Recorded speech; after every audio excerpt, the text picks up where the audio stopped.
మీకు ఒక అద్భుతమైన సత్యం ఏమిటంటే, మన జీవితాల్లో కూడా మన చుట్టూ శత్రువులు ఉన్నప్పటికీ, మన చుట్టూ అపాయాలు ఆటంకాలు ఉన్నప్పటికీ, దేవుడు నువ్వు తప్పించుకోవడానికి ఎప్పుడు కూడా ఒక మార్గాన్ని మాత్రం దాచిపెట్టాడు అనే వాస్తవాన్ని మర్చిపోవద్దు.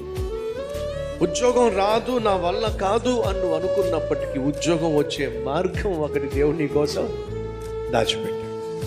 ఆరోగ్యం కుదుట పడదు, ఆరోగ్యం బాగుపడదు, అన్ని మందులు వాడేశాను, ఇక లాభం లేదు, నా పని అయిపోయిందని నువ్వు అనుకుంటున్నప్పటికీ ఆరోగ్యాన్ని పొందుకునే ఒక మార్గాన్ని దేవుడు నీ కోసం దాచిపెట్టాడు. గర్భఫలం నాకు నా వల్ల కాదు, ఎన్ని మందులు వాడినా నాకు గర్భఫలం రాలేదు, డాక్టర్లు కూడా చెప్పేశారు ఇక నో ఛాన్స్ అని చెప్పేశారు అని వాళ్ళు చెప్పేసినా సరే గర్భఫలం పొందుకోవడానికి దేవుడు ఒక మార్గాన్ని నీకోసం దాచిపెట్టాడు.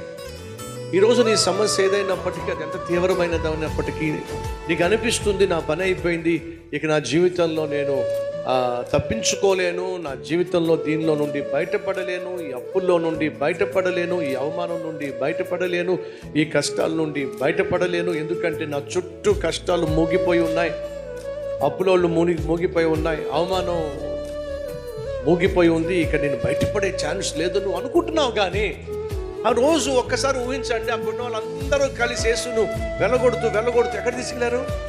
ఒక కొండ చర్య చివరి దాకా తీసుకెళ్ళిపోయారు. చివరి దాకా తీసుకెళ్ళిపోయి అందరూ కలిసి గెంటేస్తే ఏమైపోతారు? యేసయ్య అమాంతంగా పైనుంచి కింద పడిపోయారు.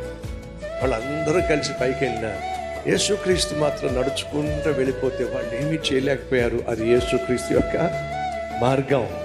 అలాగే నీ జీవితంలో, నా జీవితంలో కూడా ఎవరో ఏదో చేయాలనుకున్నప్పటికీ యేసుక్రీస్తు నువ్వు తప్పించుకోవడానికి ఒక మార్గాన్ని ఆయన ఏర్పాటు చేశాడు. ఆ మార్గం గుండా నువ్వు వెళుతున్నప్పుడు అందరూ చూస్తూ ఉండిపోతారు, కానీ వాళ్ళు నిన్నేమీ చేయలేరు. ఎలా తప్పించుకున్నావు, ఎలా బయటపడ్డావు, ఎలా విజయం సాధించావు, ఎలా ఉద్యోగం సంపాదించావు, ఎలా అప్పులు తీర్చుకోగలిగావు, ఎలా స్థిరపడగలిగావు, ఎలా గర్భఫలం పొందుకోగలిగావు, ఎన్నెన్నో ప్రశ్నలు ఎంతెంతో మంది వేస్తారు. అది దేవుడు నీ కోసం ఏర్పాటు చేసిన ప్రత్యేకమైన మార్గం. ఇది మీ జీవితంలో, మీ మదిలో దాచుకోండి.